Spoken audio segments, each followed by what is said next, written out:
Hey, what's going on? It's your boy BT, and I came here to talk some boxing with the thousands of True School Sports subscribers. What's going on, guys? Now, word to my brethren in, let's see, where are we going? We'll go with Charleston, South Carolina. Word to my brethren in Charleston, South Carolina. But anyway, Anthony Joshua. He's got a fight coming up with Vladimir Klitschko really soon, and it's going to be a big one.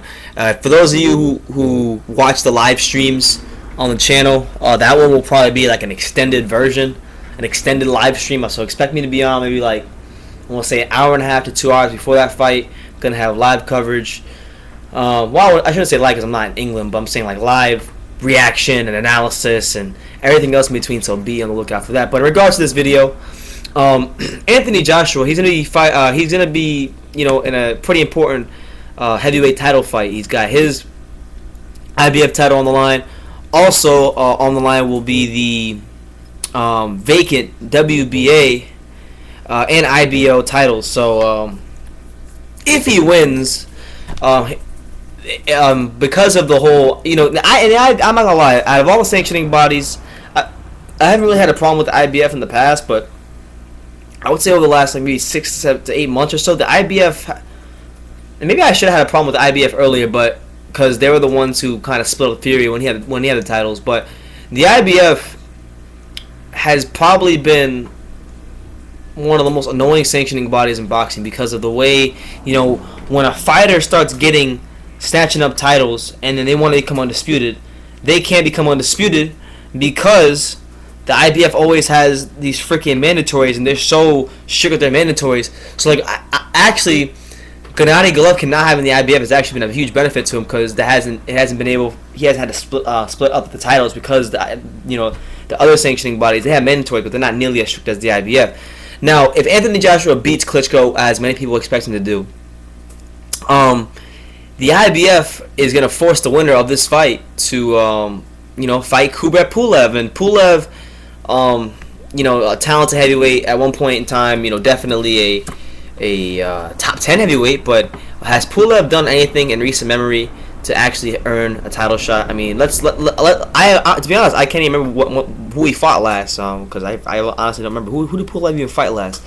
He fought, he fought you're right, he fought an old Samuel Peter last year, got a stoppage win against Samuel Peter, and now he's fighting a Kevin Johnson who has lost 3 of his last 5 fights.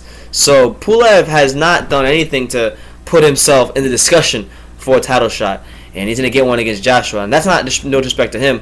He's definitely someone who at one point was a top 10 heavyweight, has a good amateur pedigree, but not right now.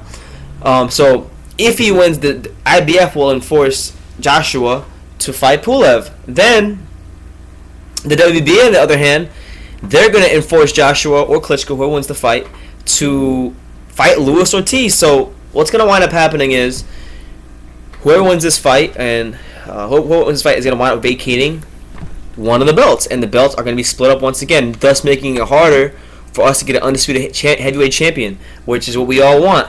So I'm not going to sit here and be all happy and kumbaya. I'm pretty pissed about it on one end, but on the other end, if Eddie Hearn and Joshua do decide that they want to fight the WBA mandatory, then that means they fight Luis Ortiz, and that'd be a good fight. Although I will admit that Luis Ortiz has not been nearly the destructive force he was towards the latter parts of 2015.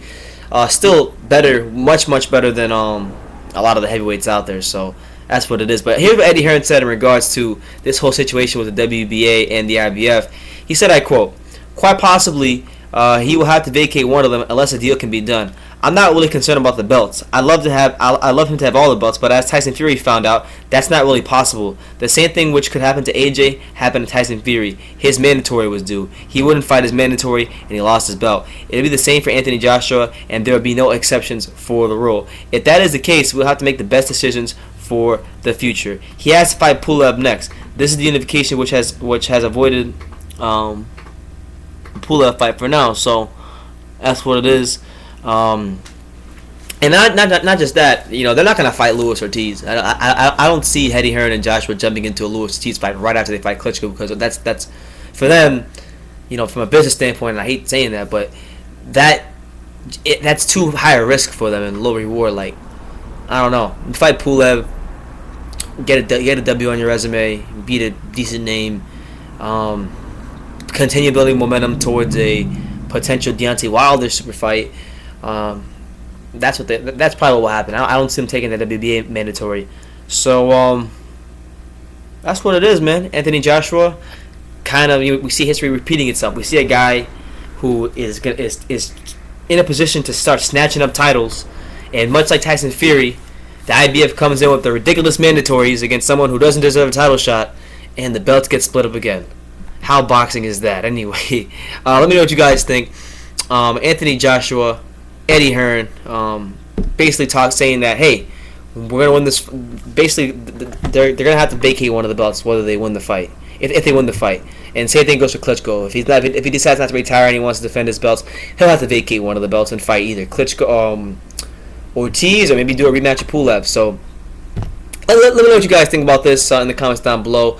Let me know if the IBF is pissing you guys off, because IBF has been pissing me off. We had a lot of controversy with the IBF over the last 4 or 5 months with the whole same day weigh-ins, and then now this belt's getting split up even more. It's getting harder and harder to become undisputed in boxing. I really do believe that becoming undisputed in boxing is damn near impossible. I think the only way you can become undisputed in boxing is if you do it the way Golovkin has done it, where you have all the belts excluding the IBF, and the IBF is the last one you get. Because if you get the IBF before you get any of the other belts, then they're gonna enforce some ridiculous mandatory on you against some guy who shouldn't be ranked in the top 10, and you got to wind up vacating one of the other belts, or it's a complex situation, and it's really agitating. But leave your comments down below. Take the time to subscribe, and you can love me or you can hate me. But I'm just a kid from Daniel. So until next time, take care, guys.